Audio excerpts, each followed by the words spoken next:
Eu vou conversar agora com o Márcio Antônio Ribeiro. O Márcio ele é economista e ele é diretor da faculdade FAC+, aqui no estado de Goiás. E nós vamos falar sobre temas interessantes, mas voltados somente para carnes. Carne bovina, carne suína e carne de frango. Por que nós vamos falar sobre esse tema? Porque, queira ou não, a população está crescendo. E essas três carnes são fundamentais, porque essas três carnes, elas têm como base lá atrás milho e soja. Tudo bem, Márcio? Toninho, agradeço aí o convite. Pô, é muito importante a sua presença aqui, Márcio, para a gente discutir um tema muito interessante. Márcio, nós estamos vendo aí, desde o ano passado, 2020, 2019 também já deu sinais de aumento, e agora esse ano de 2020 foi muito, vamos dizer assim, muito violento em relação a preços.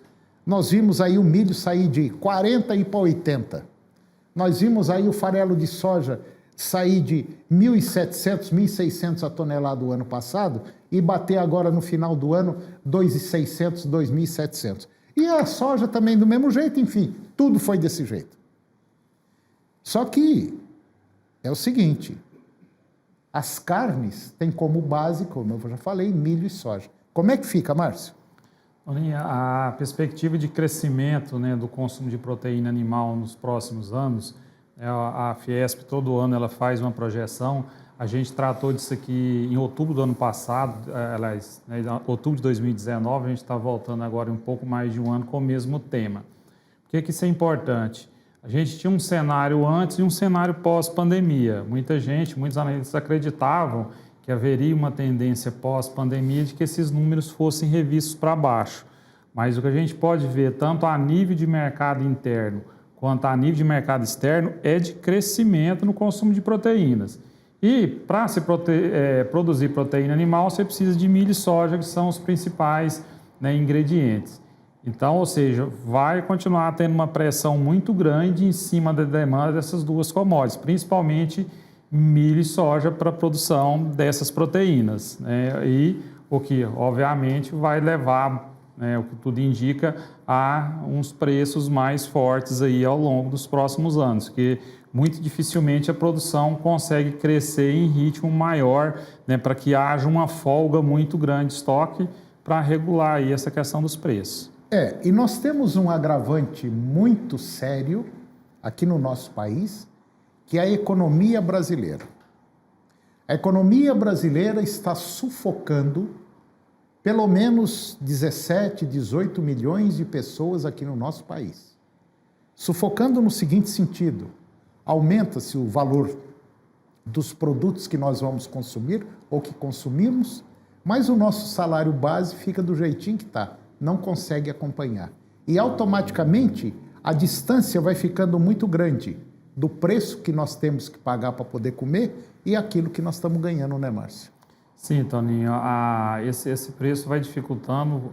Muito provavelmente nesse início de ano vai haver uma redução, né, nessa demanda de carnes, né? Houve um aquecimento no final do ano pelas festividades de Natal, mesmo com a pandemia isso ocorreu e fez com que o consumo subisse. Isso fez com que os preços também, né, aí tivessem acompanhamento, mas isso deve reduzir no início do ano. Mas a gente olhando no longo prazo, né, no caso da carne suína, até 2029, uma previsão de crescimento aí em torno de 27% no consumo interno e exportações da ordem de 68%. Então, ou seja, isso vai gerar uma pressão aí, com certeza, né, em cima da produção e uma possível elevação de preços. E o que também, né, vem até em função de custos. Se a gente olhar o preço do milho e soja, como a gente comentou, subiu bastante.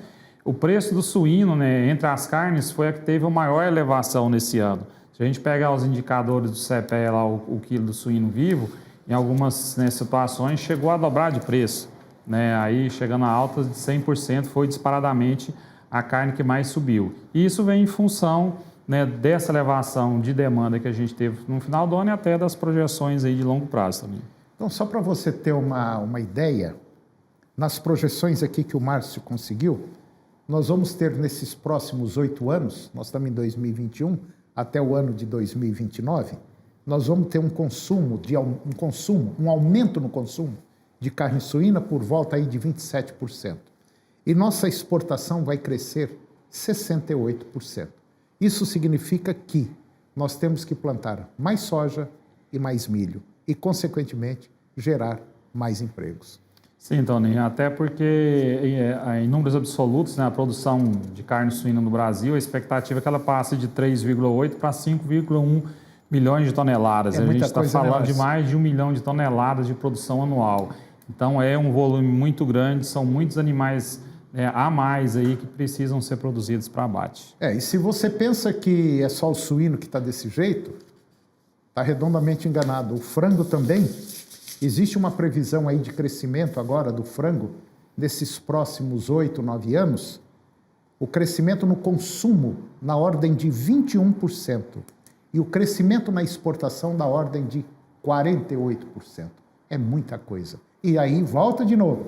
O frango também, mais milho, mais soja. Sim, Toninho. Nesse caso específico do frango, né, para atender a todo esse crescimento, a produção vai precisar passar aí de pouco mais de 13 milhões de toneladas para quase 17,5 milhões de toneladas. Então a gente está falando aí, né, de um crescimento aí de quase 40%, ou seja, é um volume muito grande de produção que precisa crescer nesses próximos 8, 9 anos aí para que atenda toda essa expectativa, né? E sempre afirmando, para que isso ocorra, é preciso que a produção de milho e soja também, né, acompanhe isso aí. Vai precisar haver investimento em tecnologia, melhora de produtividade, novas áreas, porque senão você não consegue atender. Frango, né, suíno, ou seja, o bovino, ele precisa de ração, seja para produção de carne, leite ou ovos, né, também. Aí volta novamente, já falamos do suíno, falamos do frango e agora vem o boi, carne bovina. Mesma coisa, nesses próximos 8 a 9 anos, o consumo doméstico de carne bovina deve crescer 12%. Consumo doméstico, 12%. E as exportações, 102%. Nós já batemos um recorde agora 2020 com a exportação de carne bovina, e agora, nesses próximos 8 a 9 anos, nós deveremos crescer por volta de 100% a 102%. E outra vez, milho e soja. Você viu que não tem como fugir? Sim, essas duas commodities elas são imprescindíveis, né, para a produção das proteínas animais. Então, o principal consumo de soja e milho no mundo ela é para a produção de proteína animal. Só um pouco os Estados Unidos que utilizam o milho para o etanol, no resto do mundo ela é praticamente mais de 80%, 90% é utilizado na produção de proteína animal. E falando em número absoluto, né, nesse caso dos bovinos, aí, a gente deve passar aí da casa dos 10 milhões de toneladas de produção anual para em torno de 13 milhões de toneladas, né? Ou seja, um crescimento aí de cerca de 3 milhões de toneladas, quase 30% aí em relação ao que produz hoje.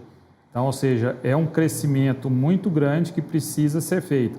Porque a gente até estava comentando aqui um pouco antes, a população mundial, né, que hoje está encostando nos 8 bilhões de habitantes, deve chegar aí até 2050 em algo aí em torno de 10 bilhões de habitantes ou até um pouco mais, né, Toninho?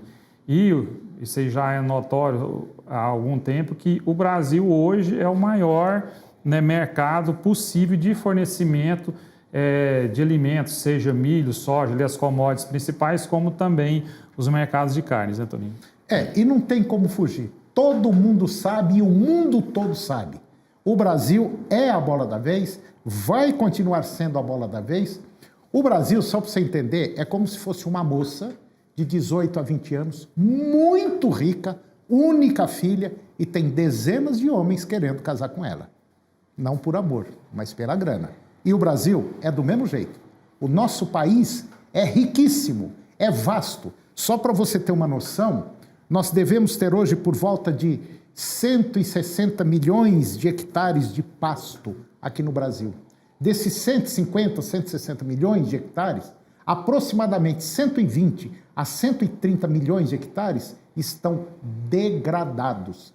Se pegar essas áreas que nós temos aí, superior a 100 milhões de hectares, transformar isso em soja, em milho, basicamente a gente abastece quase o mundo. É por isso que todo mundo quer o Brasil. Isso daqui é uma moça rica e é a única filha. Infelizmente, o mundo todo está de olho em nós. É isso mesmo, também. Até inclusive, né, bem lembrado, nas últimas semanas a gente tem visto aí debates acirrados com relação à venda de terras, né, para estrangeiros, né, algo que preocupa. A gente sabe que o capital estrangeiro ele é importante, né, o investimento externo. Mas é preciso ter cuidado, como você falou, né, o Brasil é a bola da vez, vai continuar sendo. É uma área espetacular para a produção de grãos e ele é vital para a segurança alimentar mundial. Acho que isso precisa ficar bem claro.